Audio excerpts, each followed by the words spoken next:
SM Store, amanah dalam muamalah. Ingin berusaha supaya memadamkan cahaya agama Islam. Akan tetapi Allah Subhanahu wa taala enggan untuk itu. Allah hanya menghendaki supaya cahaya agamanya tetap menyala, terang. Meskipun orang-orang kafir tidak menyukai hal tersebut. Allah berkehendak untuk menyempurnakan cahaya agamanya. Al-Imam Ibnu Katsir rahimahullah ta'ala ketika menjelaskan ayat ini beliau mengatakan, mathalul ladzina yuriduna an yutfi'u nurallahi kamathalil ladzi yuridu an yutfi'a syu'a asy-syams wa hadza la sabila ilaih. Perumpamaan orang-orang yang ingin memadamkan cahaya agama Allah seperti orang-orang yang ingin memadamkan cahaya matahari dengan tiupan mulutnya. Maka tidak akan mungkin itu dia lakukan. Matahari tidak akan pernah redup hanya dengan tiupan kita. Seberapa kuat pun kita meniup matahari tersebut, dia tidak akan bisa redup dengan tiupan kita. Seperti itulah gambaran orang yang menginginkan agar agama Allah Subhanahu wa taala itu redup, cahaya agama Allah itu redup. Dia tidak akan bisa melakukan itu. Sementara itu Rasulullah sallallahu alaihi wasallam bersabda di dalam sebuah hadis yang diriwayatkan oleh Imam Muslim dari Abu Hurairah radhiyallahu taala anhu, la taqumus saa'ah hatta yuqatilal muslimuna al-yahud hatta yakhtabi al-yahudu wara asy-syajari wal hajari wa hatta yaqulul hajaru aw asy-syajaru ya muslim ya Abdullah hadza yahudiyyun khalfi uqtulhu. Tidak akan datang hari kiamat sampai kaum muslimin memerangi orang-orang Yahudi. Bukan orang-orang muslim yang diperangi, tapi orang-orang muslim akan memerangi. Tidak akan datang hari kiamat sampai kaum muslimin memerangi orang-orang Yahudi. Sampai orang-orang Yahudi karena begitu takutnya kepada kaum muslimin bersembunyi di balik batu-batu dan pepohonan. Batu-batu dan pepohonan tersebut berkata dengan kudrah Allah Subhanahu wa taala, wahai muslim, wahai Abdullah, kemarilah, di belakangku ada Yahudi, bunuhlah dia. Kemudian di dalam hadis yang diriwayatkan oleh Al-Imam Ahmad dari sahabat Tamim Ad-Dari radhiyallahu ta'ala anhu, bahwasanya Rasulullah sallallahu alaihi wasallam bersabda, la yablughanna hadzal amru ma balaghal lailu wan nahar hatta la yatrukallahu baita madarin wala wabarin illa adkhalahu hadzal din bi izzi azizin au bi dhulli dzalilin. Sungguh akan sampai agama ini, agama Islam ini akan sampai, akan menjangkau semua wilayah yang telah dijangkau oleh siang dan malam. Sampai-sampai tidak ada satu rumah pun, baik itu rumah yang terbuat dari batu ataupun yang terbuat dari rambut, yaitu perumahan di perkotaan atau di pedesaan, melainkan akan Allah masukkan agama tersebut kepada perumahan-perumahan tersebut, baik dengan perantara kemuliaannya orang-orang yang mulia atau juga dengan kehinaannya orang-orang yang hina. Hadis riwayat Ahmad dan yang lainnya. Apa maksudnya? Allah memasukkan agama ini ke semua wilayah dengan perantaraan orang-orang yang mulia maupun dengan orang-orang yang hina. Kalau Anda menyaksikan apa yang terjadi di dunia ini, kalau Anda mengikuti berita-berita yang Anda saksikan di medsos, banyak sekali yang menunjukkan akan kebenaran hadis ini. Jadi agama itu terkadang tersebar, diterima oleh seseorang, itu bukan disebarkan oleh dai, bukan disebarkan oleh seorang mubalik, ustadz, ulama. Enggak, terkadang justru orang-orang yang benci pada Islam, pengen jatuh Islam itu, pengen mengolok-olok, pengen mencaci. Justru usahanya dia itu berbalik. Yang tadinya keinginan dia adalah menjatuhkan Islam, justru banyak orang-orang yang akhirnya penasaran kepada Islam. Sebenarnya Islam itu apa sih? Kok sampai dicaci sedemikian rupa, dicela, ya? Sunnah seperti apa sih sunnah itu? Ajaran sunnah itu seperti apa sih? Kok sampai ada orang benci sebegitunya? Penasaran. Akhirnya apa? Dicari-cari. Sesuatu yang dicela, yang dicaci itu dicari-cari, ya, karena penasaran manusia mempelajari, kemudian akhirnya dari situlah terbuka pintu hidayah untuk mereka. Dan itu banyak. Dulu ada salah satu ayat dari Al-Quran yang viral. Ya, orang-orang itu tadinya tidak kenal ayat itu. Bahkan orang-orang tadinya malas untuk belajar tafsir. Tapi tatkala viralnya ayat tersebut, orang-orang jadi penasaran. Nah, tidak usah diajak ngaji tafsir, mereka malah minta sendiri. Minta untuk ngaji tafsir. Pengen tahu apa sih isinya surat Al-Maidah ayat 51. Nah, ini contoh bahwasanya agama ini kalau Allah Subhanahu wa taala sudah menghendaki untuk tersebar, itu akan tersebar saja. Walaupun orang itu benci, walaupun orang itu ingin menjatuhkan Islam, mengolok-olok Islam, kalau Allah Subhanahu wa taala sudah menghendaki untuk tersebar, justru usaha mereka untuk menjatuhkan Islam itu akan berbalik menjadi agungnya Islam itu, tersebarnya Islam itu. Salah seorang penyair Arab mengatakan, idza aradallahu nasyra fadilatin tuyat atahalaha lisanah hasudi walaula isti'alun nari lama urifa urfatibi al-udi. Kalau Allah Subhanahu wa taala menghendaki suatu keutamaan, suatu kebaikan tersebar, maka Allah Subhanahu wa taala akan membangkitkan lisan-lisan yang hasad. Kalau Allah menghendaki apa? Kebaikan tersebar, Allah akan bangkitkan lisan-lisan pendengki.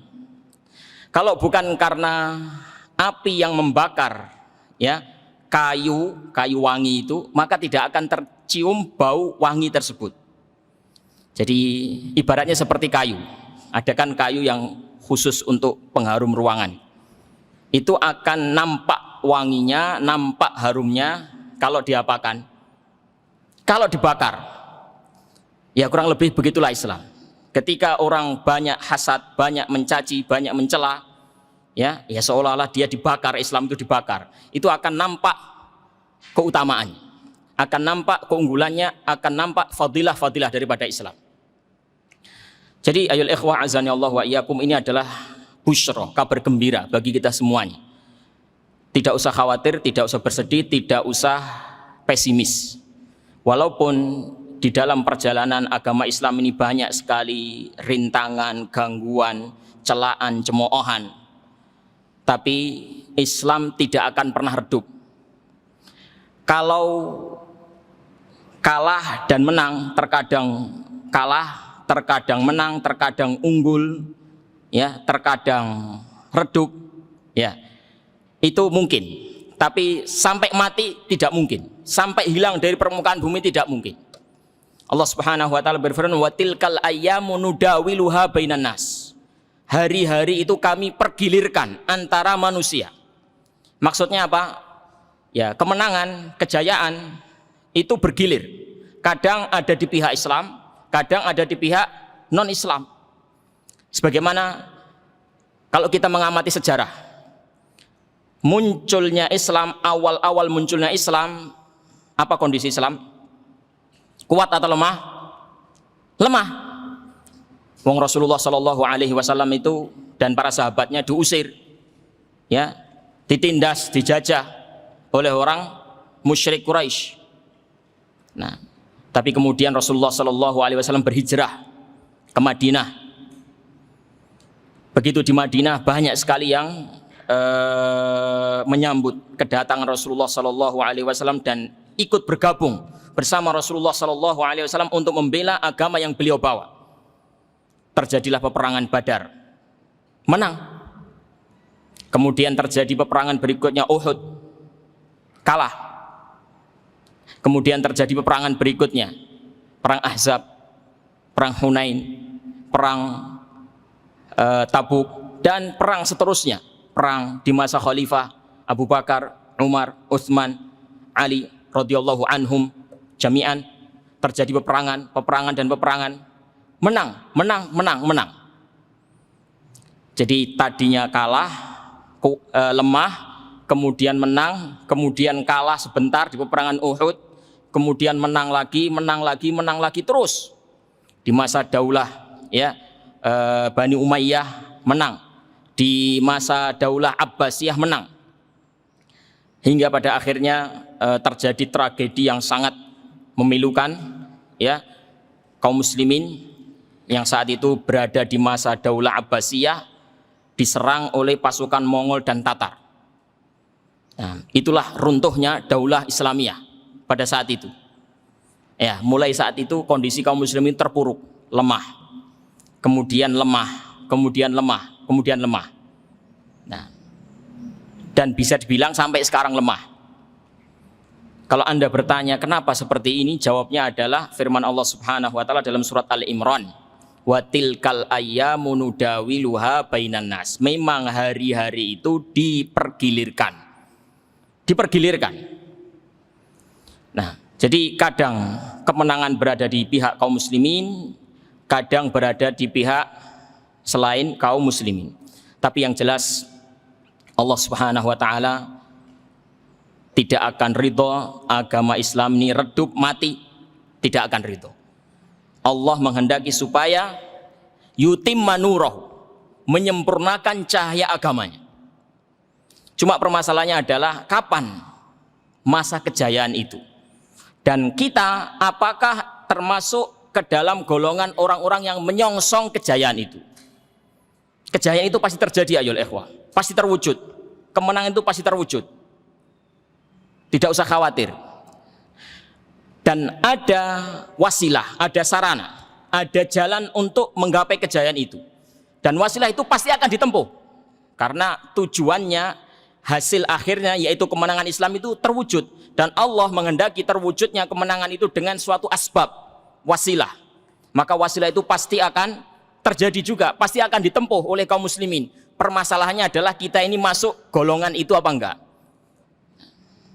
Kalau kita berpangku tangan, kalau kita duduk-duduk saja, tidak ikut berkorban, tidak ikut berjuang, tidak usah khawatir, Islam tetap akan jaya, tetap akan menang. Tapi menangnya bukan dengan perantara kita.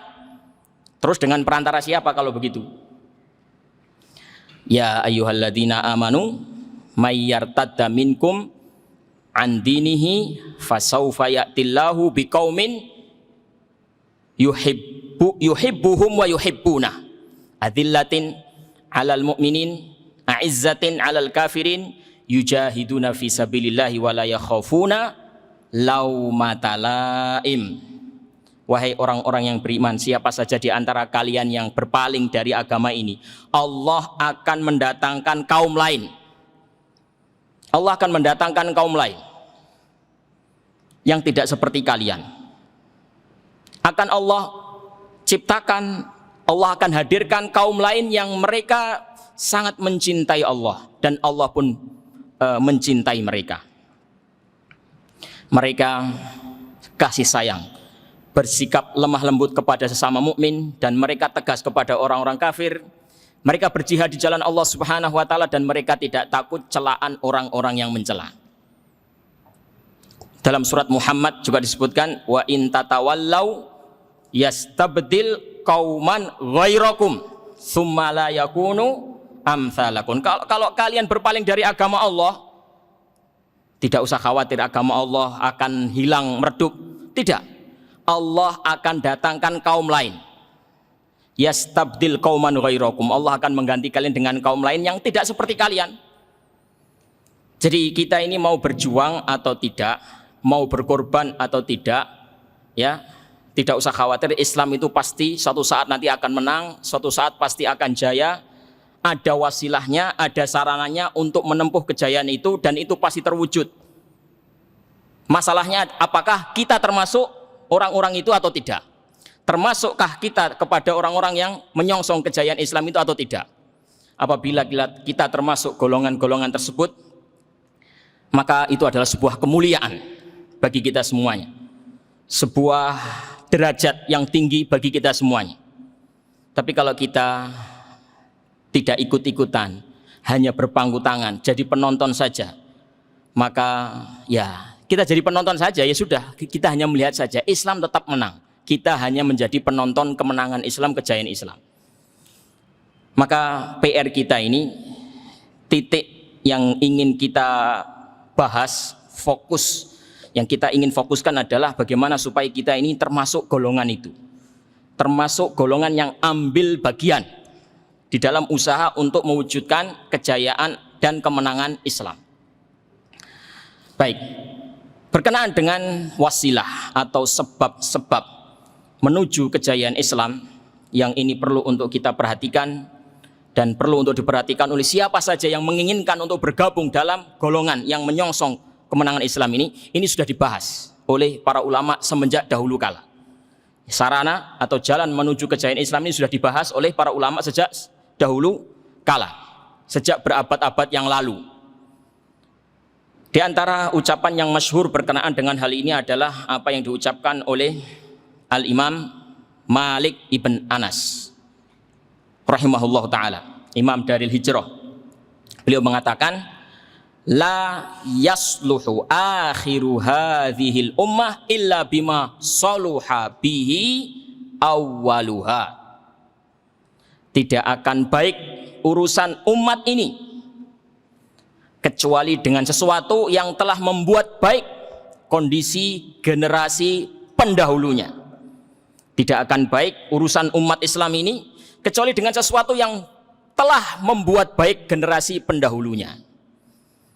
Generasi pendahulu tidak lain dan tidak bukan adalah para nabi, para rasul, para sahabat radhiyallahu taala anhum ajmain.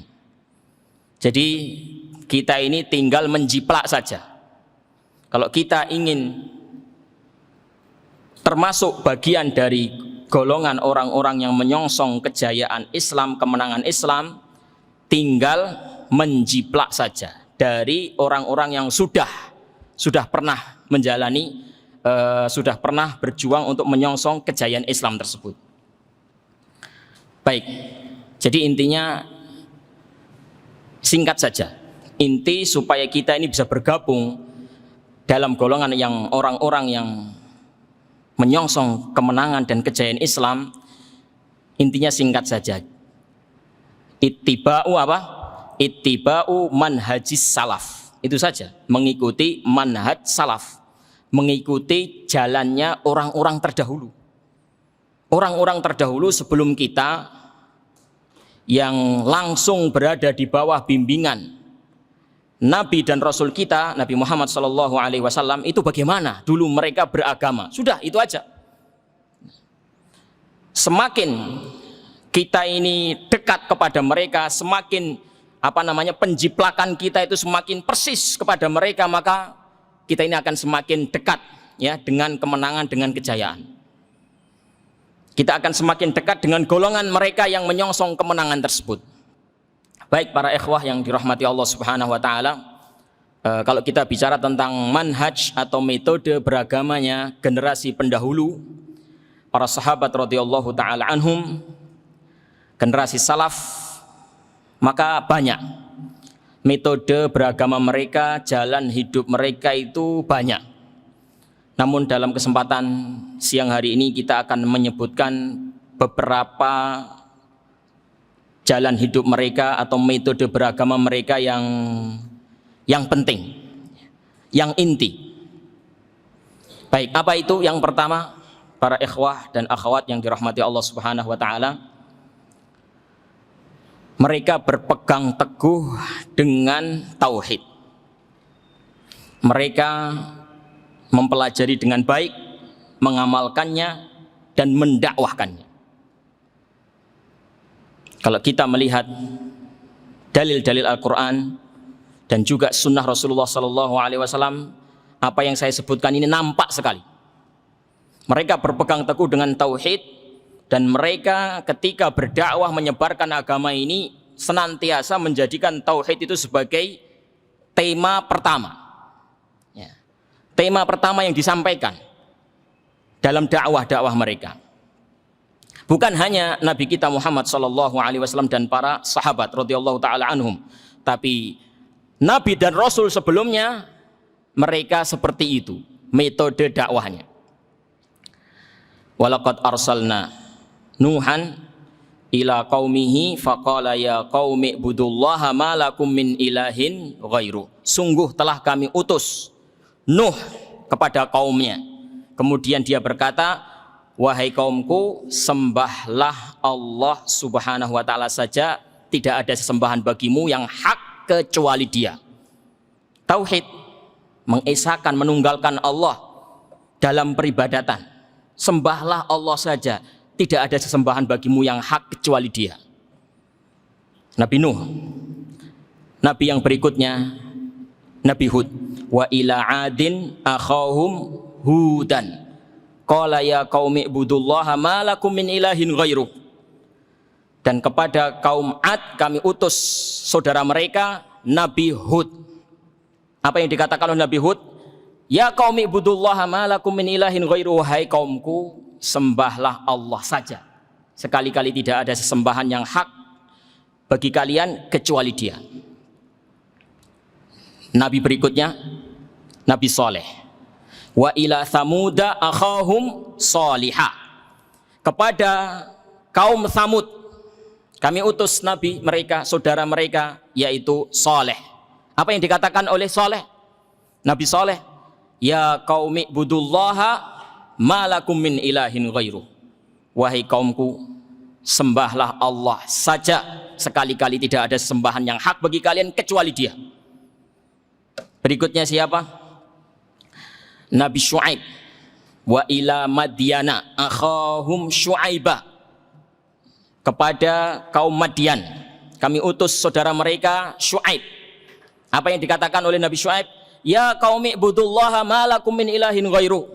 Wahai kaumku, sembahlah Allah saja, tidak ada sesembahan yang hak bagi kalian kecuali Dia. Nah, jadi redaksinya sama. Di mereka membuka dakwah mereka itu dengan tauhid. Rasulullah SAW sendiri berada di Makkah 13 tahun menanamkan tauhid, berkeliling menyampaikan la ilaha illallah ayyuhan nas qulu la ilaha illallah tuflihu.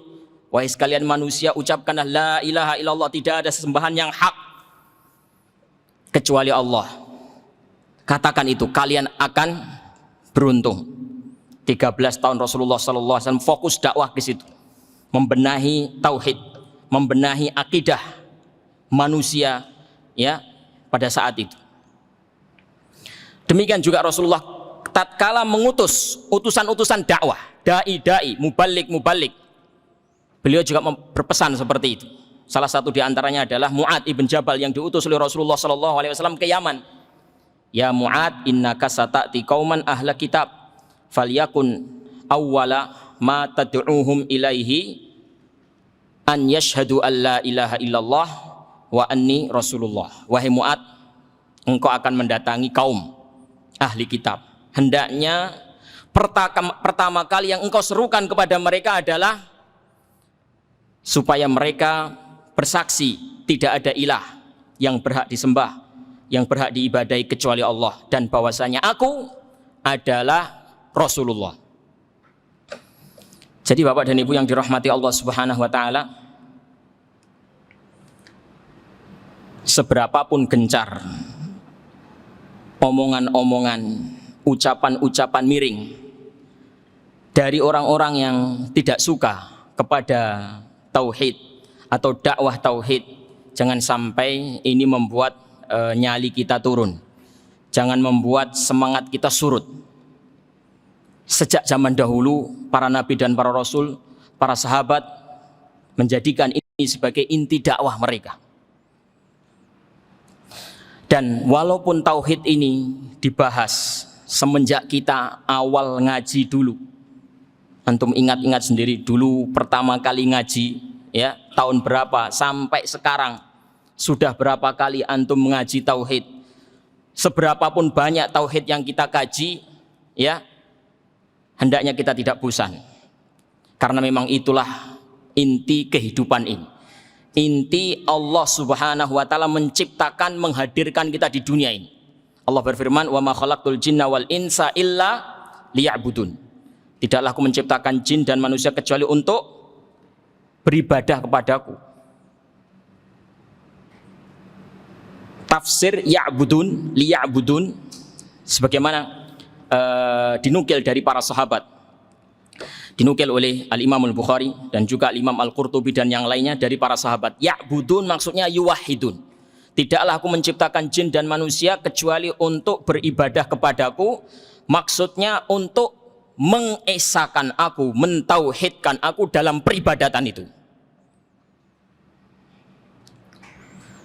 Al-Quran dari awal sampai akhir isinya tauhid. Mosok Ustadz, wong Al-Quran ada cerita gitu kok. Ada cerita, ada kabar tentang surga neraka, ada tata cara ibadah, ada tata cara wudhu, ada muamalah, jual beli, hutang piutang. Kok sampean mengatakan Al-Quran isinya tauhid tok? Piye? Baik, antum tadi kalau mengatakan di Al-Quran ada tarikh, ada cerita, ada kisah. Iya, benar. Itu kisahnya orang-orang yang mendakwahkan tauhid dan kaum mereka yang membangkang tauhid. Kalau antum mengatakan di Al-Quran ada surga, ada neraka, iya benar. Itu adalah cerita tentang balasan baik untuk orang-orang yang bertauhid dan balasan buruk bagi orang-orang yang anti tauhid. Surga dan neraka. Kalau antum berkata dalam Al-Quran itu ada ibadah, ada sholat, ada zakat, ada puasa. Iya benar. Itu adalah buah pengamalan dari tauhid. Kalau antum berkata di dalam Al-Quran juga ada akhlak, ada muamalah, jual beli, ya, sewa menyewa, hutang piutang. Iya, itu juga merupakan bagian buah daripada pengamalan tauhid. Karena Rasulullah SAW bersabda, "Akmalul mu'minina imanan, ahsanuhum khuluqan."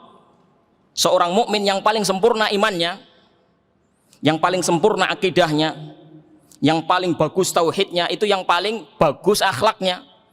Jadi akhlak itu buah daripada akidah, buah daripada tauhid. Jadi kita beramal itu sebenarnya wujud daripada pentauhidan kita kepada Allah. Kita tauhidkan Allah, kita tunggalkan Allah dalam ibadah. Tunggalkan Allah dalam ibadah. Nah, ibadah itu apa? Ya, yang diterangkan oleh Al-Quran. Ya sholat, ya zakat, ya puasa, ya haji, ya muamalah, berakhlak baik kepada manusia, birrul walidain, ya baik kepada tetangga, baik kepada karib kerabat.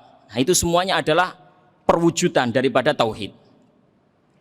Jadi singkat kata ayol ikhwah, jangan bosan-bosan belajar tauhid, ya, dan jangan bosan-bosan untuk menyerukan tauhid, mendakwahkan tauhid. Inilah jalan kejayaan umat yang dulu pernah ditempuh oleh salafus saleh, telah ditempuh oleh para nabi dan para rasul alaihimus salatu wassalam. Yang kedua, para ikhwah a'zanillahu wa iyyakum, kalau kita mencermati sikap beragama para sahabat radhiyallahu taala anhum, mereka selalu mengedepankan ucapan Allah Subhanahu wa taala dan Rasulnya di atas ucapan siapapun. Ya ayyuhalladzina amanu la tuqaddimu baina yadayillahi wa rasulihi wattaqullah. Wahai orang-orang yang beriman, janganlah kalian mengedepankan siapapun di atas Allah Subhanahu wa taala dan Rasulnya. Jangan berbuat lancang kepada Allah Subhanahu wa taala dan Rasulnya. Dan bertakwalah kalian kepada Allah Subhanahu wa taala. Artinya ucapan Allah, firman Allah, sabda Rasulullah sallallahu alaihi wasallam di atas. Siapapun, ucapan siapapun, ya, itu kita posisikan setelah ucapan Allah Subhanahu wa taala dan Rasulnya, siapapun dia. Jangankan tokoh-tokoh yang kita temui, yang kita dengarkan ucapannya di zaman sekarang, ya. Tokoh yang paling bagus, yang paling soleh, yang paling dekat dengan Allah Subhanahu wa taala dan Rasulnya setelah para nabi dan rasul siapa? Para sahabat. Di antara para sahabat yang paling soleh, yang paling afdol siapa? Abu Bakar, kemudian Umar Ibn Khattab radhiyallahu anhuma. Itu saja andai kata ucapan beliau bertentangan dengan ucapan Allah Subhanahu wa taala dan Rasulnya, ditolak. Sebagaimana ucapan Abdullah ibn Abbas radhiyallahu taala anhuma yang sangat masyhur. Ya, suatu ketika para sahabat itu bertanya kepada Abu Bakar dan Umar perihal haji tamattu. Jawab Abu Bakar dan Umar adalah tidak boleh. Ya. Kemudian bertanya kepada Abdullah ibn Abbas radhiyallahu taala anhuma. Ibnu Abbas radhiyallahu taala anhuma, itu adalah sunnah. Itu yang dikerjakan oleh Rasulullah, itu yang dianjurkan oleh Rasulullah sallallahu alaihi wasallam. Nah, kemudian yang bertanya tadi membantah Ibnu Abbas. Anda berkata boleh, Anda berkata itu yang dianjurkan oleh Rasulullah sallallahu alaihi wasallam, padahal Abu Bakar dan Umar melarangnya. Bagaimana ini? Kata Abdullah bin Abbas radhiyallahu anhuma, yushiku antanzila alaikum hijaratun minas sama. Aqulu qala Rasul wa taquluna qala Abu Bakrin wa Umar. Hampir-hampir saja batu menghujani kalian dari langit. Kebinasaan, kecelakaan menimpa kalian. Wong aku katakan, Rasul bersabda begini, kok kalian membantah dengan ucapan Abu Bakar dan Umar? Mungkin Anda bertanya, bagaimana mungkin Abu Bakar dan Umar menyelisihi Rasul Shallallahu Alaihi Wasallam? Maka dalam memahami athar ini, para ikhwah, ini perlu hati-hati ya. Kita tidak punya prasangka bahwasanya Abu Bakar dan Umar itu sengaja menyelisihi sunnah Rasulullah Shallallahu Alaihi Wasallam. Itu tidak mungkin. Nah, tapi kalau mereka berbuat atau berpendapat, ya, keliru, terus menyelisihi sunnah Rasulullah tanpa ada kesengajaan, itu mungkin. Mungkin belum dengar dalilnya, belum mendengar ucapan Rasulullah SAW, dipikir tidak ada.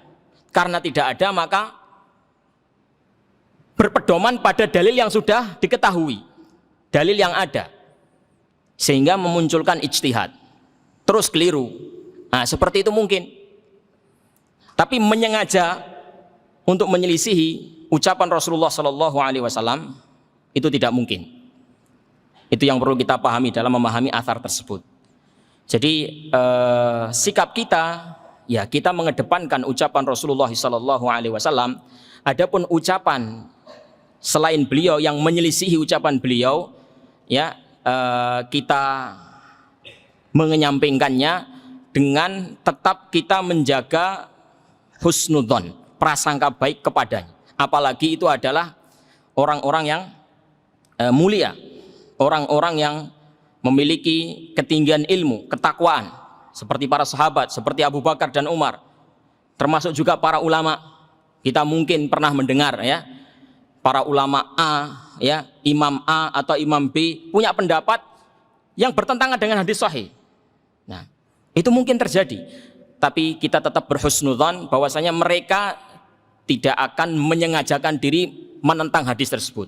Mungkin beliau belum mendengar hadisnya, mungkin beliau memahami dengan pemahaman yang tidak sama dengan pemahaman kita, ya, sehingga, ya, terjatuhlah pada kekeliruan, Jadi tetap kita mengedepankan ucapan Rasulullah SAW, Allah Subhanahu Wa Taala dan Rasulnya.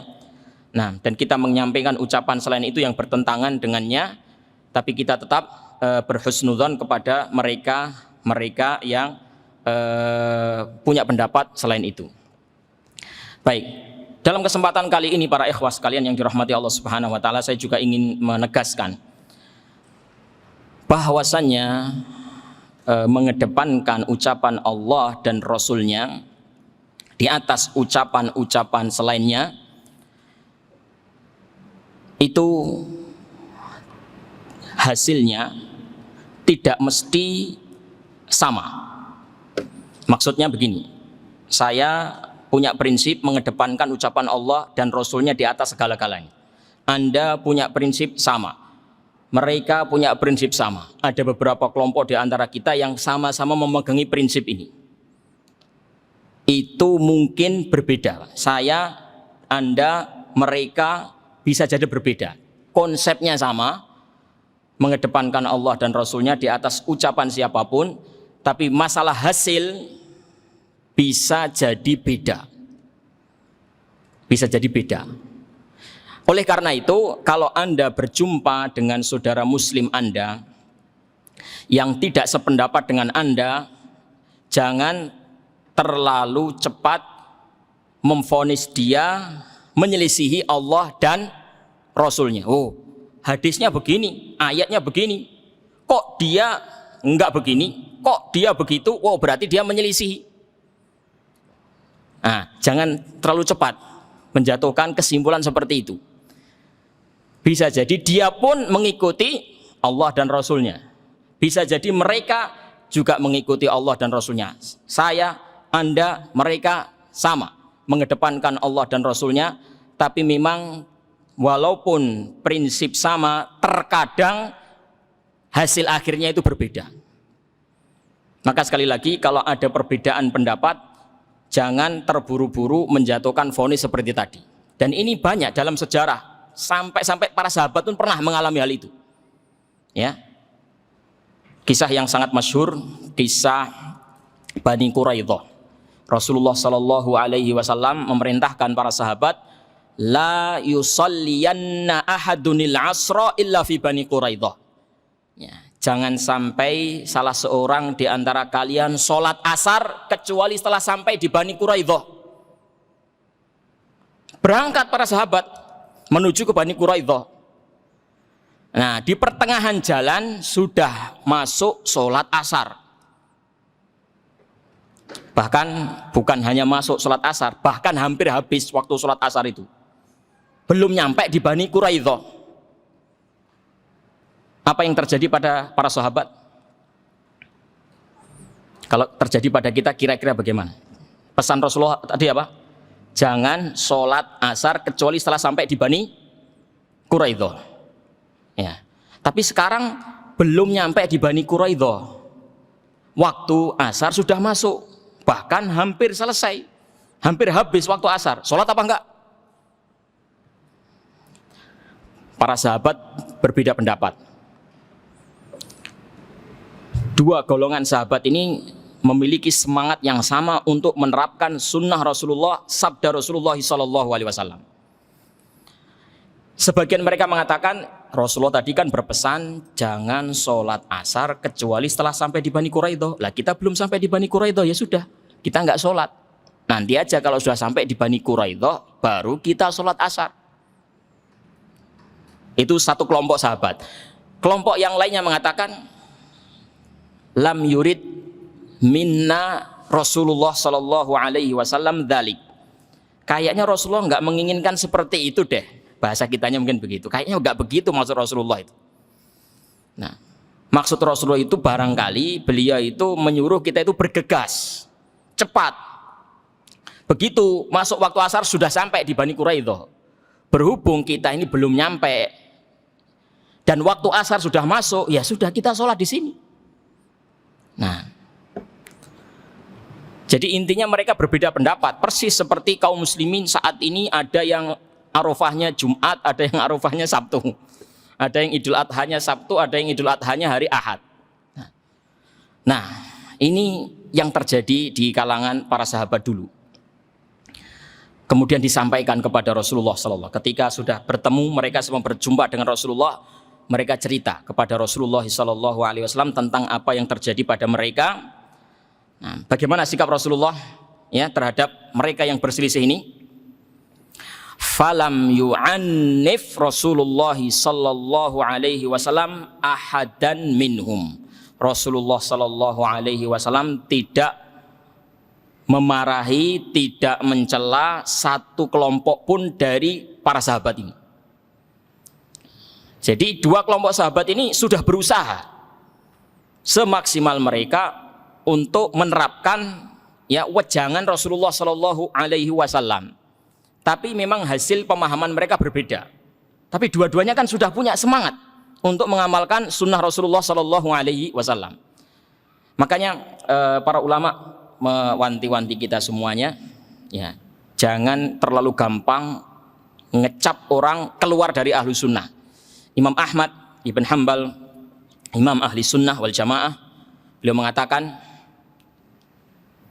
ikhrajun nasi minas sunnati syadid, mengeluarkan orang dari wilayah sunnah, dari wilayah ahlu sunnah itu perkara berat ya, jangan terlalu menggampangkan, mengentengkan masalah itu.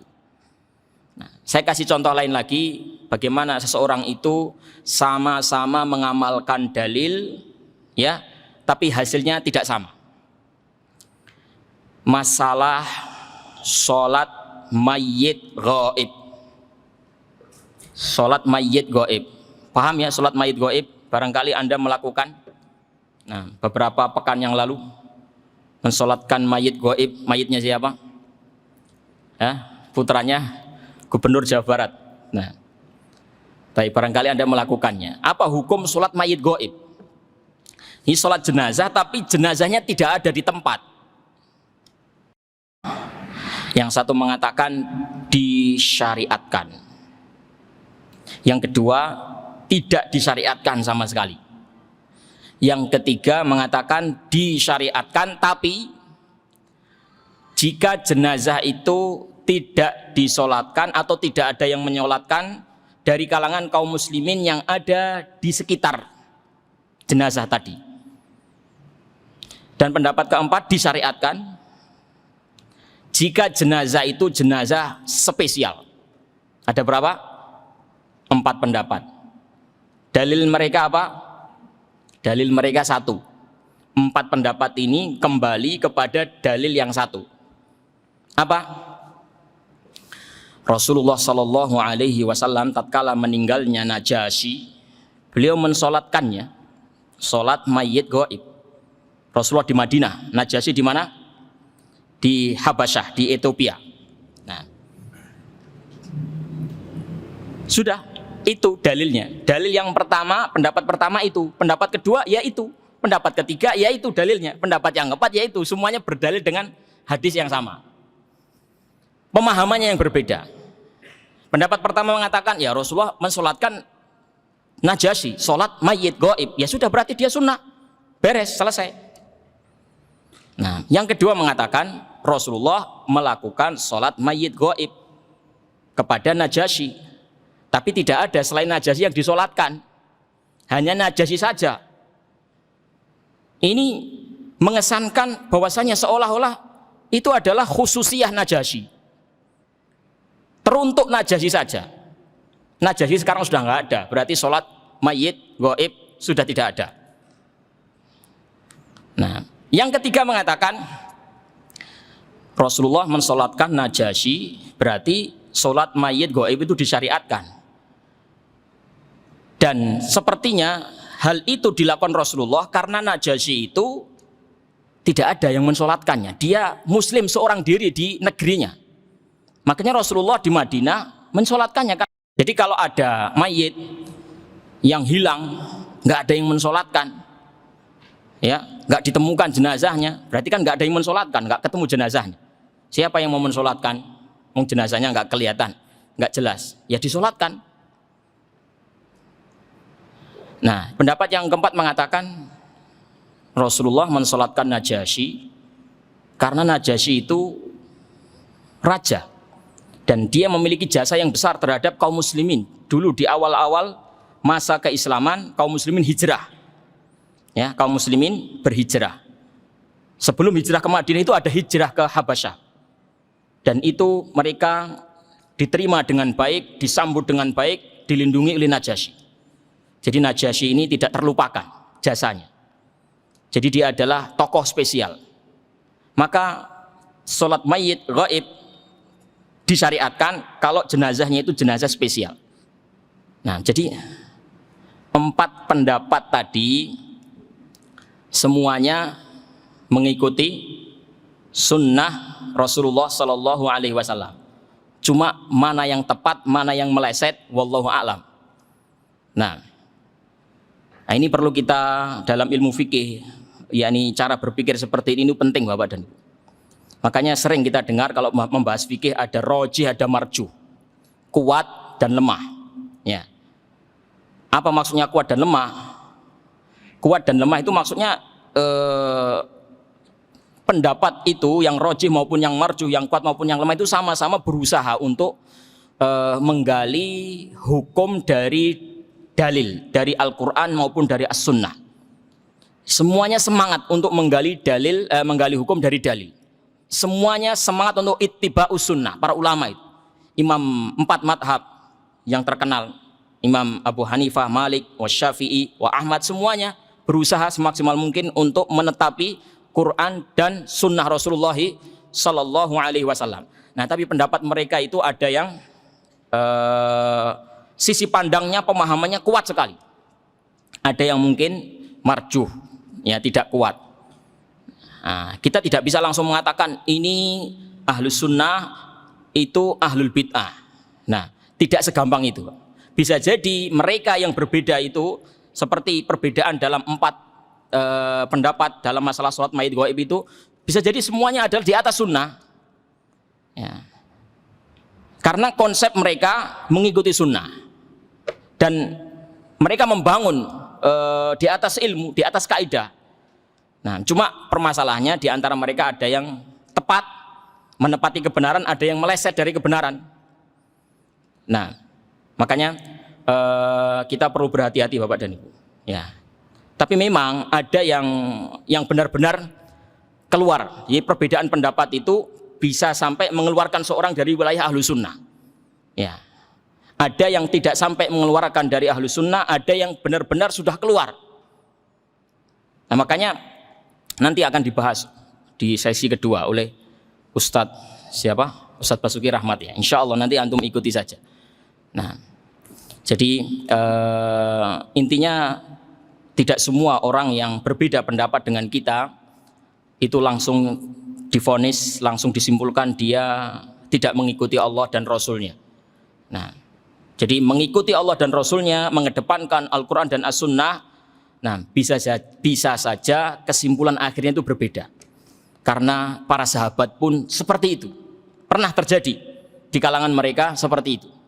Nah, kalau mereka saja yang hidup di zaman Rasulullah Sallallahu Alaihi Wasallam mungkin saja berselisih pendapat, apalagi kita yang jauh, ya, apalagi kita yang jauh. Yang jelas kita semuanya berusaha, Bapak dan Ibu, berusaha semaksimal mungkin ya untuk mempelajari kitabullah, mempelajari sunnah Rasulullah Sallallahu Alaihi Wasallam sesuai dengan pemahaman para sahabat radhiyallahu taala anhum.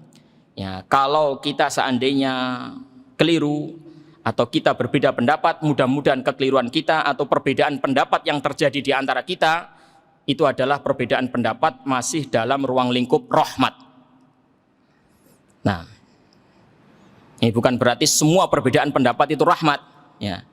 Tapi apa? Ada memang yang rahmat. Bisa dipahami ya Bapak dan Ibu ya. Ini kita berharap mudah-mudahan yakni perbedaan pendapat yang terjadi di antara kita, jika memang ada, maka itu adalah termasuk pendapat ya, perbedaan pendapat yang rahmat. Dan kekeliruan kita mudah-mudahan termasuk kekeliruan yang mendapat pahala 1. Kan ada hadis yang berbunyi seperti itu, idza hakamal hakim fajtahada fa asaba falahu ajron. Wa in ijtahada wa in hakama wajtahada fa akhtaha falahu ajrun. Kalau seorang hakim berijtihad, menggali hukum dari dalil-dalil yang ada, mengerahkan segenap daya upaya, terus benar dapat 2 pahala, salah dapat 1 pahala. Ya. Kita berharap dengan kesungguhan kita, ya, belajar Al-Quran, belajar Sunnah Rasulullah SAW, mengikuti fatwa-fatwa para ulama. Nah, ya, kita termasuk bagian dari mereka yang mendapatkan pahala entah dua, entah satu. Baik, itu yang kedua.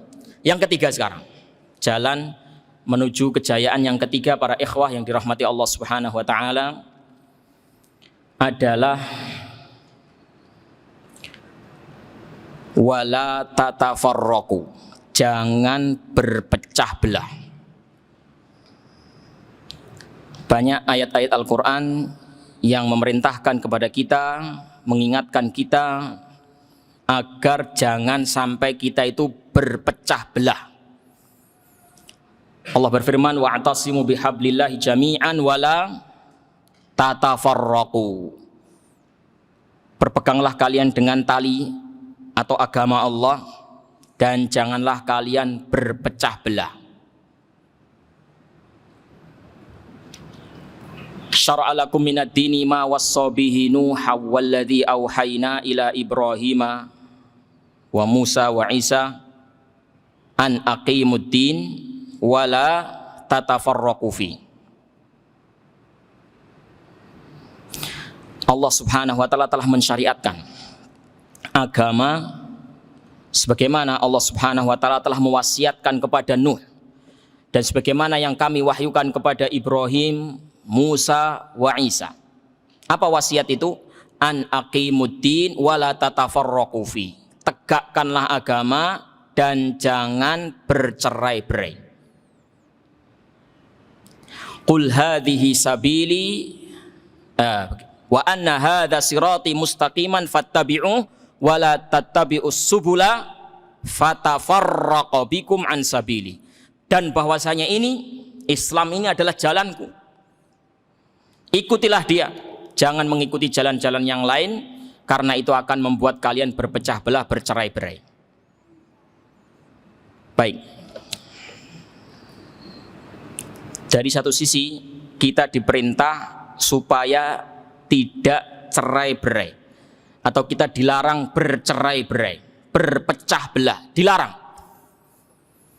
Tapi dari sisi lain Rasulullah Shallallahu Alaihi Wasallam menggambarkan kepada kita tentang perpecahan yang pasti terjadi di tubuh umat Islam. Dalam sebuah hadis yang sahih dikeluarkan oleh Al-Imam At-Tirmidzi dan juga yang lain, ya, disahihkan oleh Asy-Syaikh Al-Albani rahimahullah taala, bahwasanya Rasulullah Shallallahu Alaihi Wasallam bersabda, iftaraqatil yahud ala ihda wa sab'ina firqatan wa iftaraqatin nasara ala thintain wa sab'ina firqatan wa sataftariqu hadhil ummah ila thalathin wa sab'ina firqatan kulluhum finnar illa wahidah. Yahudi telah berpecah menjadi 71 golongan. Nasrani telah berpecah menjadi 72 golongan dan umat ini akan terpecah menjadi 73 golongan, semuanya di neraka kecuali satu. Jadi kalau kita melihat hadis ini Bapak dan Ibu, kita bisa simpulkan bahwasanya perpecahan itu pasti terjadi. Nggih napa mboten? Perpecahan pasti terjadi apa enggak? Pasti terjadi. Tapi kita enggak boleh berpecah. Loh piye? Gimana caranya tidak berpecah padahal pasti akan terjadi perpecahan? Antum pernah enggak merenungkan dua dalil ini? Dalil yang memberitakan tentang umat ini pasti berpecah dan dalil yang mengatakan bahwasanya kita itu enggak boleh berpecah. Nah, kira-kira apa yang antum simpulkan? Jadi kita ini pecah apa enggak? Berpecah enggak boleh, tapi umat ini pasti berpecah. Terus caranya biar enggak pecah itu bagaimana? Baik, ini pertanyaan ini penting sekali Bapak. Dan saya mengajak kepada antum untuk mencermati jawaban dari pertanyaan ini. Antum akan bisa menjawab pertanyaan besar ini kalau antum paham makna tidak berpecah. Makna tidak berpecah itu apa? Apa makna tidak berpecah, tidak bercerai-berai? Jawaban singkat kita mungkin ya bersatu. Tidak berpecah, tidak bercerai-berai itu ya bersatu. Kan begitu. Nah, tapi bukan itu jawabannya. tidak berpecah belah, tidak bercerai, itu maksudnya adalah supaya kita memegangi al-haq, memegangi agama Allah. Itu maksudnya. Coba Anda cermati ayat-ayat yang tadi saya sebutkan. Allah Subhanahu wa taala tidak berfirman, "Bersatulah kalian, jangan bercerai-berai." Bersatulah kalian, jangan bercerai-berai. Enggak, Allah tidak berfirman begitu. Tapi Allah mengatakan apa? Berpeganglah dengan agama Allah, tali Allah, dan jangan berpecah belah.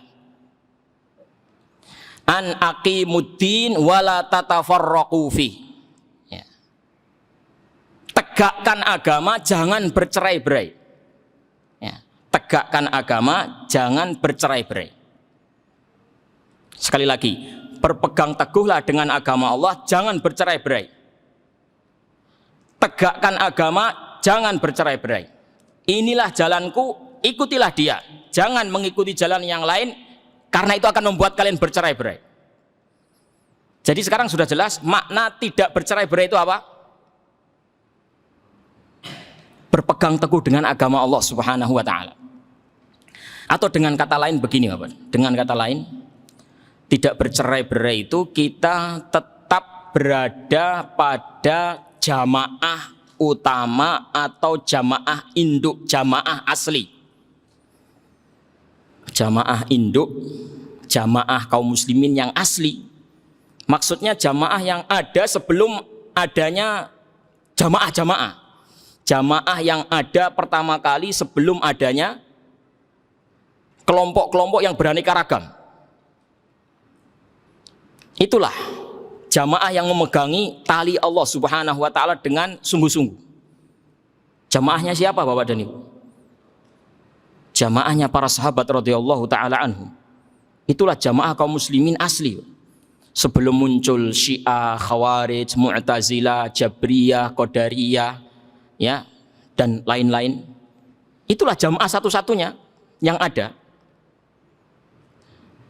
Itulah maksud wa'tasimu bihablillahi jami'an wala tatafarraqu. Jangan berpecah belah. Yani tetaplah berada di jamaah induk, jamaah asli. Jangan berpecah belah. Nah, ini jangan berpecah belah artinya jangan ikut jalan-jalan yang lain. Jangan mengadakan jamaah-jamaah yang lain, sudah jamaahnya para sahabat radhiyallahu taala anhum saja. Nah, jadi Bapak dan Ibu yang dirahmati Allah Subhanahu wa taala, kalau kita punya pemahaman seperti ini, ya, kita insya Allah tidak bingung lagi memahami dua dalil yang kayaknya bertentangan tadi. Ya, kita disuruh berpegang teguh kepada tali Allah, tidak boleh bercerai-berai, tapi Rasulullah mengabarkan bahwasanya umat ini akan bercerai-berai. Ya, jadi maksudnya tidak boleh berpecah belah itu supaya kita ini tetap berada di jamaah asli, jamaah induk, mengikuti jamaahnya para sahabat radhiyallahu taala anhum.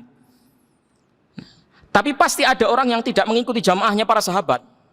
Nah, itulah yang dimaksud dalam hadis iftiraqul ummah tadi. Pasti ada yang menyimpang dari jalan para sahabat radhiyallahu taala anhum sehingga menjadikan kaum muslimin itu menjadi 73. Nah, jangan ikut golongan-golongan itu. Ikutlah wahidah, ikutlah yang satu. Dengan demikian Anda akan selamat dari perpecahan. Anda akan selamat dari perceraian.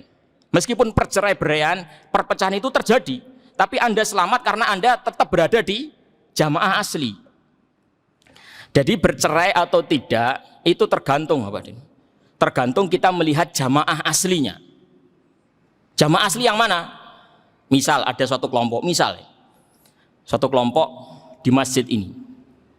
Ini yang asli, misalnya. Terus kelompok masjid ini itu keluar, bikin jamaah sendiri, bikin masjid sendiri. Jadinya kan banyak. Memang banyak, ya. Warna-warni. Dan di antara mereka ada yang bercerai, dan di antara mereka ada yang tidak. Meskipun kayaknya mereka semuanya bercerai, berpecah.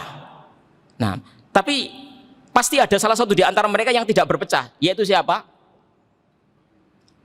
Yang asli penghuni masjid ini.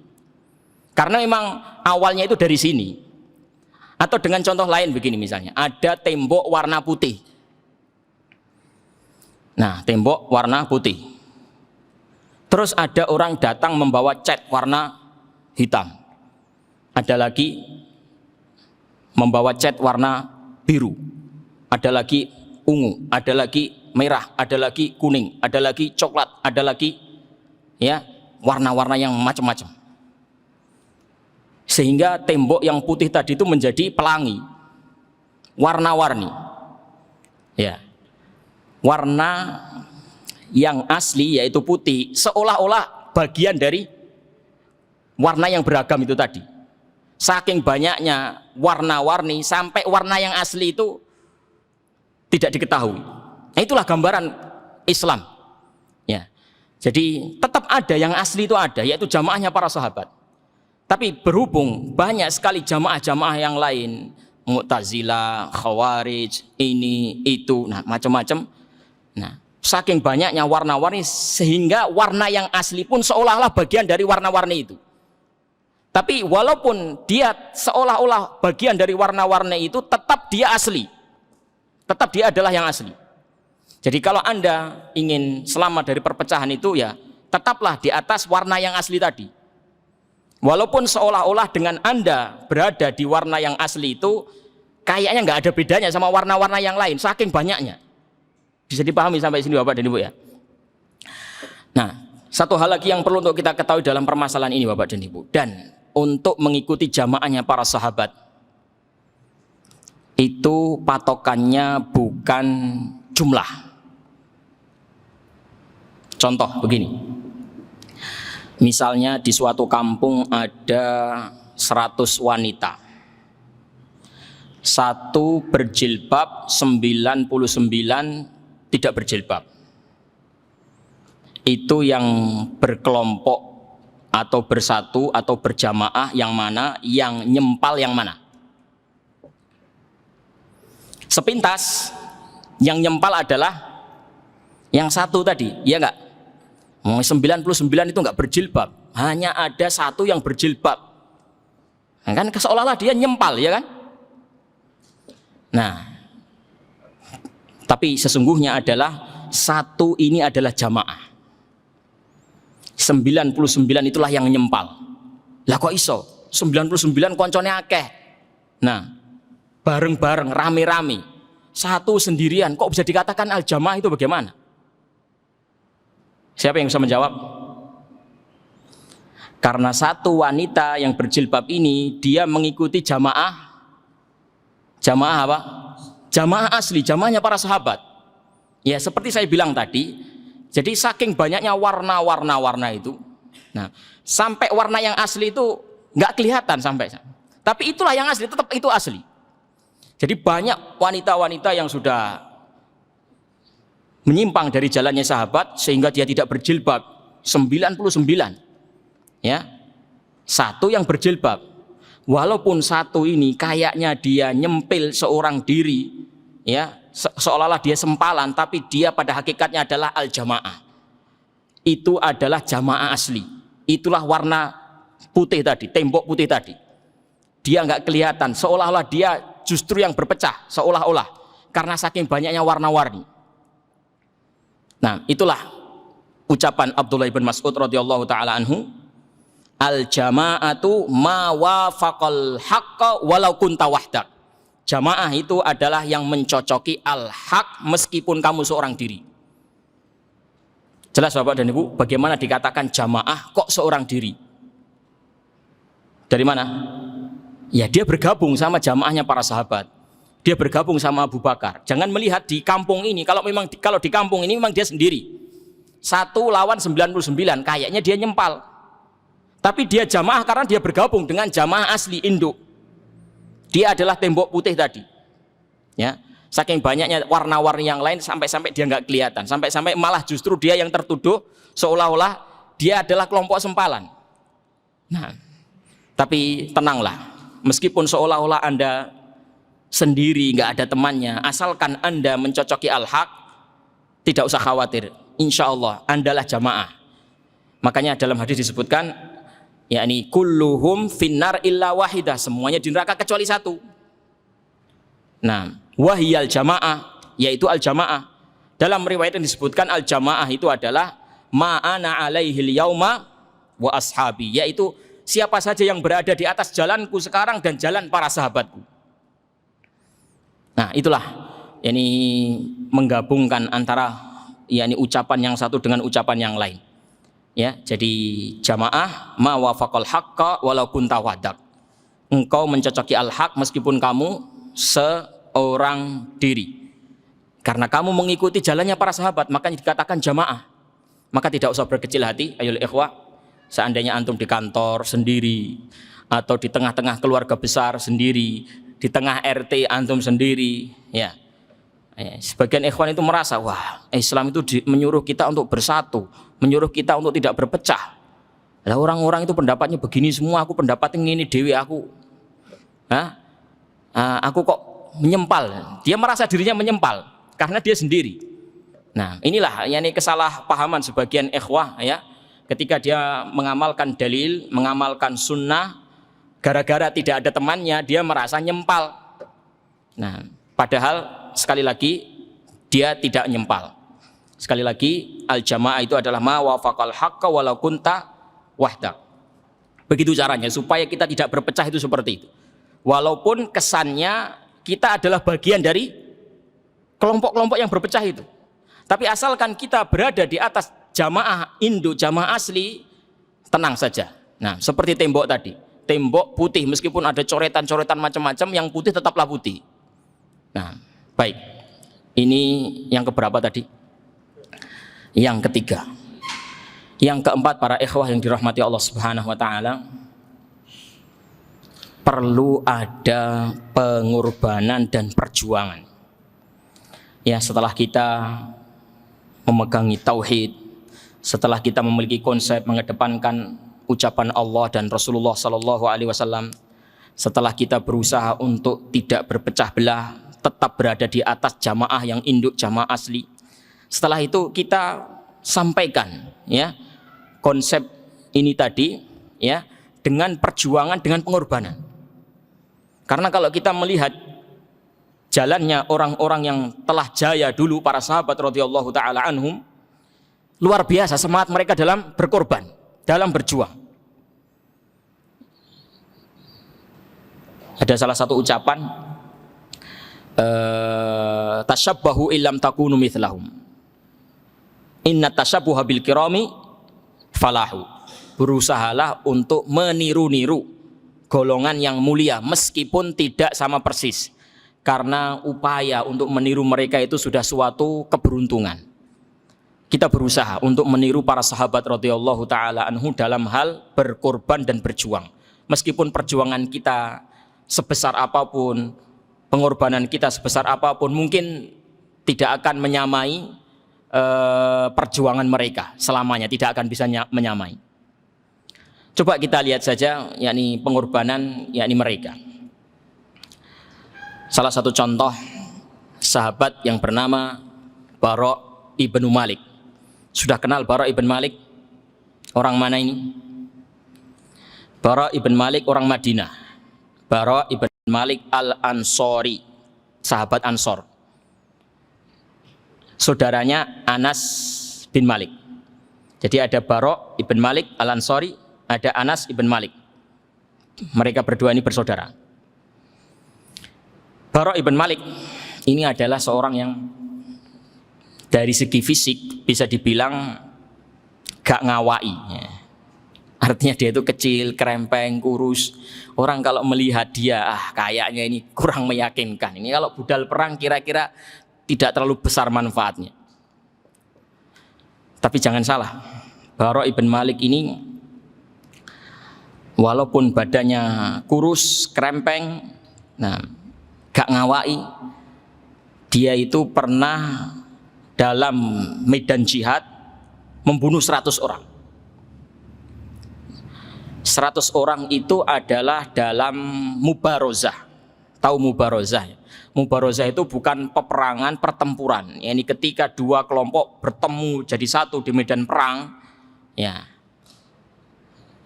Itu bukan itu yang dimaksud, itu namanya itu pertempuran. Itu ma'rakah. Ya, itu sudah berkecamuk perang. Kalau mubarozah itu mukaddimah. Ya, pendahuluan sebelum perang itu berkecamuk, ada adu kekuatan, 1 lawan 1, 1 lawan 2, 1 lawan 3. Nah, salah satu di antara mereka yang ikut dalam mubarazah ini adalah Bara' ibn Malik radhiyallahu ta'ala. Jadi 1 lawan 1, ya, kadang 1 lawan 2. Tercatat dia telah menang, yakni melawan 100 orang. Nah, 100 orang, padahal dia 1. Ya, bukan berarti 1 langsung 100, bukan. 1 tambah lagi 1, 2, 1, 3 sampai 100. Lawannya mati semua. Bara' ibn Malik radhiyallahu ta'ala anhu. Suatu ketika di zaman Abu Bakar radhiyallahu ta'ala, Rasulullah sudah wafat, terjadi fitnah yang besar setelah meninggalnya Rasulullah SAW, yaitu banyaknya gelombang kemurtatan. Jadi keluarnya kaum muslimin berbondong-bondong. Sebagaimana dulu mereka masuk Islam berbondong-bondong, sekarang mereka murtad berbondong-bondong di zaman Abu Bakar radhiyallahu ta'ala anhu. Maka Abu Bakar radhiyallahu ta'ala anhu, yakni memiliki kebijakan saat itu untuk memerangi mereka yang murtad. Mereka yang murtad ini di bawah pimpinan Musailamah al-Kadzab. 2 kali dikirim utusan, dikirim pasukan, dan 2 kali juga kalah. Musailamah al-Kadzab ini ternyata besar sekali pengikutnya. Walaupun pengikutnya itu tidak mengimani kalau dia itu nabi, dia itu mengklaim nabi, tapi pengikutnya yang jumlahnya 40.000 itu nggak percaya kalau dia nabi. Lo nyapo, nggak percaya kok dibela? Tidak percaya sebenarnya, tapi kenapa dibela? Karena Musailamah al-Kadzab itu putra daerah mereka. Jadi mereka sendiri mengatakan, kami tidak percaya kalau Musailamah itu nabi. Kami lebih percaya bahwasanya nabi itu adalah Muhammad. Tapi kami berat untuk tidak membela putra daerah kami. Nah, Musailamah al-Kadzab. Jadi mereka ini benar-benar ta'assub. Jadi secara keimanan mereka sebenarnya tidak mengimani Musailamah al-Kadzab sebagai nabi, tapi mereka tetap membelanya. 40.000, yakni pasukan Musailamah al-Kadzab. Kaum muslimin menyerang 2 kali kalah. Hingga pada akhirnya diangkatlah Khalid ibn Walid, ya, untuk memimpin pasukan tersebut. Khalid ibn Walid memiliki kebijakan pada saat itu, yaitu membagi kaum muslimin berdasarkan kelompok-kelompok suku mereka. Jadi yang Ansor disendirikan, yang Muhajirin disendirikan, selain Muhajirin dan Ansor dari kabilah-kabilah lain juga disendirikan. Apa maksudnya Khalid ibn Walid memiliki strategi ini? Supaya lebih kelihatan kalau ada yang nggak beres, ketidakberesannya itu dari sebelah mana? Dari Ansor atau dari Muhajirin? Dan supaya masing-masing itu juga nggak santai-santai. Wah, nggak apa-apa, kita nggak ketahuan kalau kita nyantai-nyantai, nggak ketahuan. Wong kita kan rombongan bareng-bareng. Kita bergabung, ada Muhajirin, ada Ansor, ada kabilah anu, ada kabilah anu, ada kabilah ini, ada kabilah ini. Kalau di antara kita ada yang nyantai-nyantai, nggak akan ketahuan. Nah, oleh Khalid ibn Walid dipisah, Muhajirin sendiri, Ansor sendiri. Ini kalau ada yang nggak beres langsung ketahuan, jelas. Jadi masing-masing kabilah pantang untuk menjadi sebab kekalahan itu. Wah, saya nggak terima kalau kabilah saya nanti tercatat sebagai sebab kekalahan. Ayo kita berjuang. Nah, semuanya menyemangati kabilahnya masing-masing. Pemimpin suku menyemangati sukunya masing-masing. Dan diantaranya adalah Bara' ibn Malik radhiyallahu ta'ala anhu yang dari suku mana? Ansor. Sebelum berjuang, nah, dia mengatakan, wahai Ansor, jangan berpikir tentang Madinah. Tidak ada Madinah bagi kalian. Yang ada adalah menghadap Allah dan menggapai surganya. Nggak ada Madinah. Jangan berpikir untuk balik ke Madinah. Nggak ada Madinah. Dah, kita menghadap kepada Allah. Nah, luar biasa ini, ya, semboyannya. Ya, ini kata-kata tasjid, ya, motivasinya luar biasa. Nggak usah berpikir Madinah. Ayo maju bareng, budal. menghadap Allah Subhanahu wa taala. Akhirnya di bawah komando Bara ibn Malik radhiyallahu taala anhu, kaum Ansor berjuang dengan penuh gigih ingin menghadapi musuh mereka Musailamah Al-Kadzab dan pasukannya sehingga bisa dipukul mundur. Nah, tapi mereka walaupun terpukul mundur bukan berarti mereka lenyap.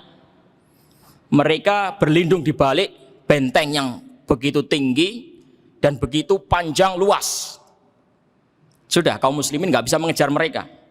Mereka lari terbirit-birit masuk ke dalam benteng kemudian dikunci. Dah selamat mereka. Kaum muslimin nggak bisa mengejar. Taib. Bara ibn Malik berpikir gimana caranya bisa melenyapkan mereka. Akhirnya apa yang dilakukan? Bara ibn Malik radhiyallahu taala anhu minta kepada sahabat-sahabatnya, teman-temannya untuk menaruh dirinya di atas tameng. Dia itu kecil. Nah, badannya krempeng. Coba taruh saya di atas tameng. Kemudian sodok tameng ini dengan tombak-tombak kalian supaya saya meluncur di balik benteng ini. Bayangkan ini. Pertimbangannya di luar nalar umumnya manusia. Nah, sak wani-wani ini orang kalau mau menempuh jalan yang seperti itu mikir-mikir dulu. Masalahnya berapa lawan berapa ini? 1 lawan ribuan. Kalau sudah masuk di situ apa nggak bahaya? Dia seorang diri. Makanya Umar ibn Khattab radhiyallahu taala anhu pernah berpesan kepada para sahabatnya, kepada amir, kepada amir gubernur-gubernur daerah-daerah. Jangan kamu jadikan Bara ibn Malik itu sebagai panglima perang. Kalau kamu jadikan dia sebagai panglima perang, pasukannya amblas. Mati kabeh. Kenapa? Karena dia akan membawa pasukannya, akan membawa anak buahnya, yakni menuju kepada sesuatu yang menurut dia itu nggak bahaya, tapi menurut pasukannya itu sudah sesuatu yang luar biasa bahaya. Saking beraninya dia itu. Nah, akhirnya benar Bapak dan Ibu. Dia dilempar ke dalam benteng tersebut. Nah, dia langsung mengobrak-abrik semua orang yang ada di situ. Dan akhirnya dia berhasil membunuh 10 orang yang berada di depan pintu benteng tersebut. Karena orangnya sudah berhasil dilenyapkan yang ada di depan pintu tersebut, dia berhasil membuka pintu tersebut. Setelah dia tercapik dengan 80 sayatan pedang dan tombak kurang lebih. Tapi dia masih hidup dengan kondisi seperti itu. Benteng bisa dibuka, kaum muslimin langsung masuk menyerang, yakni orang-orang yang murtad pengikutnya Musailamah Al-Kadzab ini. Nah, dan banyak sekali di antara mereka yang terbunuh sehingga tempat ini terkenal dengan nama Hadiqatul Maut. Jadi itu benteng, dalamnya itu kebun. Nah, Hadiqah. Setelah peristiwa itu Hadiqah atau kebun itu dikenal dengan Hadiqatul Maut. Ya, kebun maut. Karena begitu banyak korban yang berjatuhan dari kalangan pasukannya Musailamah Al-Kadzab. Masya Allah, ini salah satu contoh. Ini pengorbanan dan perjuangan sahabat radhiyallahu taala anhum. Satu lagi para ikhwah yang dirahmati Allah Subhanahu wa taala, Abdullah ibnu Hudzafah. Abdullah ibnu Hudzafah pernah tertangkap oleh raja Romawi. Setelah dia ditangkap, dia tidak langsung dibunuh, tapi dia dipaksa untuk keluar dari agamanya dengan berbagai macam cara. Pertama, dia ditawari dengan tawaran-tawaran yang menggiurkan. Kamu ini sepertinya punya potensi, punya bakat. Cocok kalau kamu saya angkat jadi pegawaiku, jadi orang tinggi di negeri ini. Nah, tapi dengan syarat kamu keluar dari agamamu, kamu akan dapat jabatan tinggi. Dia tidak tertarik sedikit pun. Ditawari harta, ditawari wanita, sama sekali dia tidak tertarik. Dia tetap memegang teguh agamanya. Karena tawaran-tawaran yang menggiurkan sudah dicoba semua dan tidak berhasil, beralih, diancam, disiksa, diancam, disiksa dengan ini, siksa dengan itu, siksa dengan itu. Nggak berkutik sedikit pun. Sampai akhirnya bingung raja ini, diapakno wong iki. Nah, akhirnya dia memandang sebuah siksaan yang menurut dia paling mengerikan. Dibawakan ke depan dia wajan besar berisi minyak goreng mendidih. Langsung dicelupkan, ya, digoreng orang satu. Ya, dimasukkan satu orang ke dalam panci penggorengan tersebut. Lenyap seketika, gosong seketika. Nah, ini kalau kamu tidak mau meninggalkan agamamu, kamu akan saya goreng seperti ini. Nah, gimana? Abdullah ibn Hudzafah radhiyallahu anhu diam termenung dan kemudian meneteskan air mata. Raja itu mulai tersenyum dan merasa ancamannya berhasil. Nah, saya sudah berhasil. Dia sudah nangis ini, takut kayaknya dia ini. Sebentar lagi dia akan meninggalkan agamanya. Akhirnya ditanya, "Hei Muslim, gimana? Kamu meninggalkan agamamu?" Jawab Abdullah bin Hudzafah, "Kalla wallahi, demi Allah, tidak, sekali-kali tidak." Loh, lah nyapo nangis mau?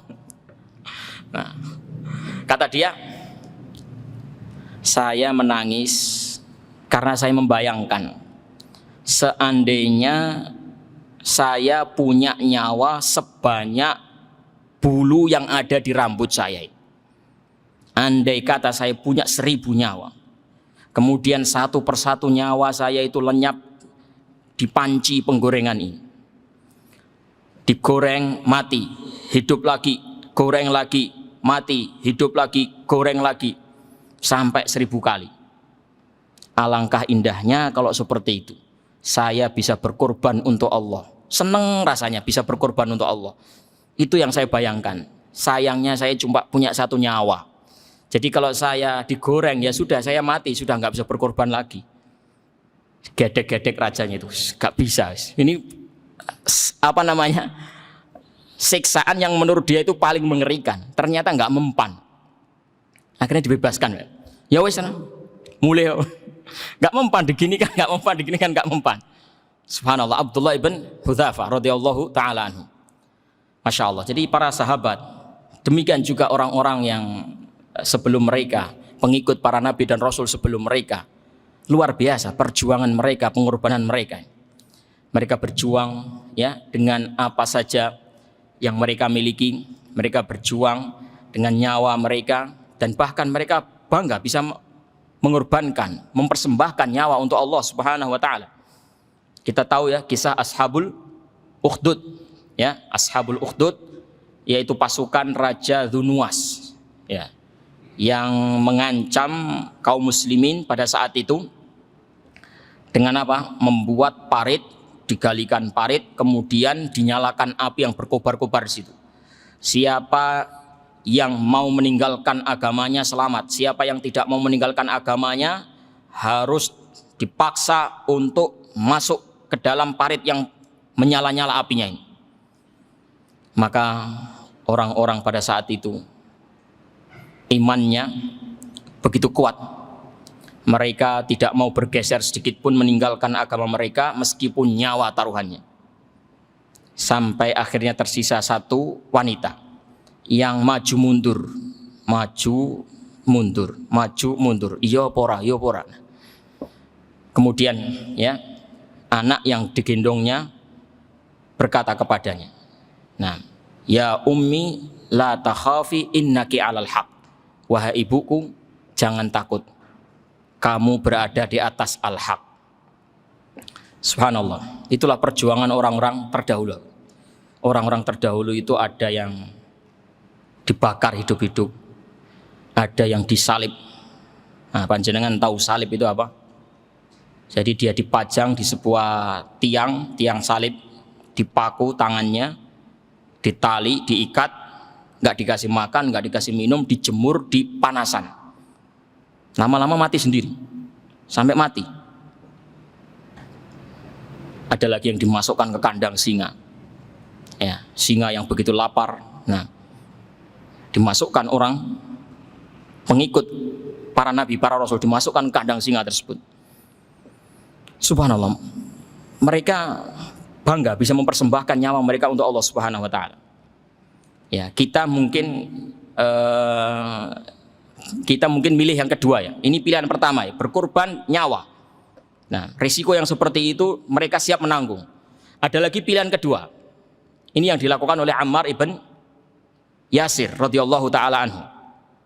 Dulu Ammar ibn Yasir juga menghadapi ancaman, penyiksaan yang sangat mengerikan. Kemudian dia memilih untuk mengucapkan kalimat kufur, tapi hatinya tetap beriman. Ya, sekedar di lisan saja kufur, supaya dia dilepaskan. Setelah dia dilepaskan, dia hatinya gundah gulana. Wah, jangan-jangan saya ini munafik, jangan-jangan saya ini murtad. Nah, akhirnya dia bertanya kepada Rasulullah SAW tentang masalahnya. Kemudian turun firman Allah Subhanahu Wa Taala, "Man kafara billahi ba'da imanihi illa man ukriha wa qalbuhu mutmainnun bil iman, walakin man syaraha bil kufri sadran fa alaihi ghadabu minallahi wa lahum adzabun azim." Orang yang kafir setelah dirinya beriman, maka baginya murka Allah Subhanahu wa taala dan juga azab yang besar.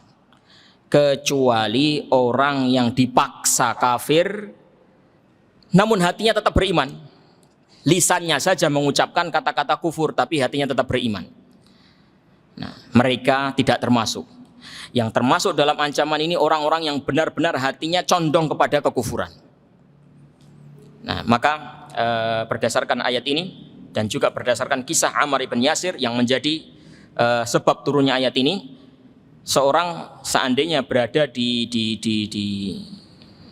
ancaman seperti ini ya, ada dua pilihan. Dia boleh pura-pura keluar dari Islam, mengucapkan kalimat kufur, tapi hatinya tetap beriman. Boleh seperti itu. Nah, dan dia juga boleh bertahan untuk tidak mengucapkan kekufuran, walaupun hanya dengan lisan dia tidak mau mengucapkan, dan akhirnya dia harus mati. Ini juga boleh. Silakan antum mau pilih mana. Yang jelas ya, saya membawakan cerita-cerita para sahabat dan orang-orang yang begitu gigih tadi ya, untuk sebagai renungan bagi kita betapa besarnya perjuangan dan pengorbanan mereka. Terkadang kita ini ketika menjumpai permasalahan, menjumpai gangguan, rintangan, ya, di tengah-tengah kita menjalankan agama ini, kadang kita itu sudah mengkeret nyali kita, sudah bersedih, sudah cengeng, ya. Padahal insya Allah ini apa yang kita hadapi nggak ada apa-apanya dibandingkan dengan musibah-musibah, ujian-ujian yang dulu dihadapi oleh yakni orang-orang sebelum kita, pengikut para nabi dan para rasul sebelum kita. Kadang saya ini malu, pantaskah surga ini buat kita? Kadang kita ini banyak mengeluh, kadang kita ini gangguan sedikit sudah mundur, kadang kita ini ada celaan, ada cacian, ya. Kuping kita yang diuji kadang cuma kuping, nggak sampai fisik. Dengan ucapan yang nyelekit, kadang kita ini sudah futur, sudah mengkeret nyali kita. Nah, Allah Subhanahu wa taala berfirman, "Am hasibtum an tadkhulul jannah?" Apakah kalian mengira kalian masuk surga? Walamma ya'tikum mathalul ladzina khalau min qablikum, padahal belum datang kepada kalian musibah yang menimpa umat-umat sebelum kalian. Massatsumul ba'sa wad-dharra wa zulzilu. Mereka ditimpa kesusahan, ditimpa penderitaan, wa zulzilu, dan mereka digoncang dengan berbagai macam goncangan. Hatta yaqular rasulu walladzina amanu ma'ahu mata nasrullah, sampai rasul dan pengikut-pengikutnya yang beriman mengatakan, mata nasrullah, kapan datang pertolongan Allah. Apa maksud ucapan ini? Mata nasrullah, kapan datang pertolongan Allah? Saking rindunya mereka, saking kenyangnya mereka dengan kesengsaraan, dengan penderitaan, sampai mereka rindu dengan pertolongan Allah. Mata nasrullah. Kalau kita membaca ayat ini Bapak dan Ibu, wah, kita ini pantas nggak masuk surga? Apakah kalian mengira masuk surga padahal belum datang kepada kalian musibah yang menimpa umat sebelum kalian. Mereka disiksa, mereka menderita, mereka kesusahan, dan digoncang dengan berbagai macam goncangan. Maka Bapak dan Ibu yang dirahmati Allah Subhanahu wa taala, ini mungkin yang terakhir. Nah, dari apa yang bisa kita bahas dalam kesempatan siang hari ini. Jadi hendaknya kita memiliki semangat juang, semangat korban, ya. Kalau tidak bisa persis seperti para sahabat radhiyallahu taala anhum, seperti orang-orang terdahulu, ya setidaknya mendekati, ya. Walaupun tidak sama persis, atau berusaha meniru sebisa kita meskipun tidak sama persis. Apalagi sebentar lagi ini ada saatnya bagi kita untuk membuktikan pengorbanan kita. Nah, di tanggal 10 Dzulhijjah nanti, nah, ada ibadah kurban. Nah, seberapa besar ya semangat kita untuk berkorban? Hanya mengeluarkan uang, ya, tidak mengeluarkan nyawa. Nabi Ibrahim dulu anaknya yang dikorbankan, walaupun beliau tidak menyembelihnya, tapi beliau sudah memiliki tekad untuk mengamalkan perintah Allah, menyembelih anak kesayangannya. Nah, jadi ada yang berkorban anaknya, ada yang berkorban nyawanya, ada yang berkorban macam-macam yang dikorbankan hartanya. Nah, kita nanti sebentar lagi akan diuji, ya, apakah kita sayang dengan uang kita 3 juta atau 3,5 juta untuk membeli, ya, hewan kurban. Nah, atau bagaimana? Inilah Bapak dan Ibu yang dirahmati Allah Subhanahu wa taala, yang bisa kita bahas dalam kesempatan siang hari ini. Semoga menjadi ilmu yang bermanfaat. Ada pertanyaan apa enggak? Sebelum saya tutup, barangkali ada yang ingin disampaikan, pertanyaan atau yang lainnya, saya persilahkan.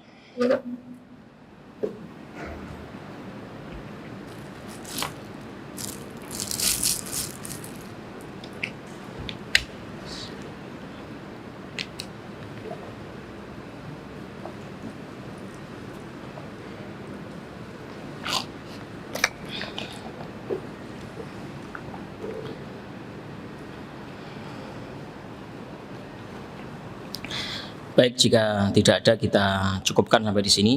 Wassallallahu wassalamu ala nabiyyina Muhammad wa ala alihi wa sahbihi ajma'in.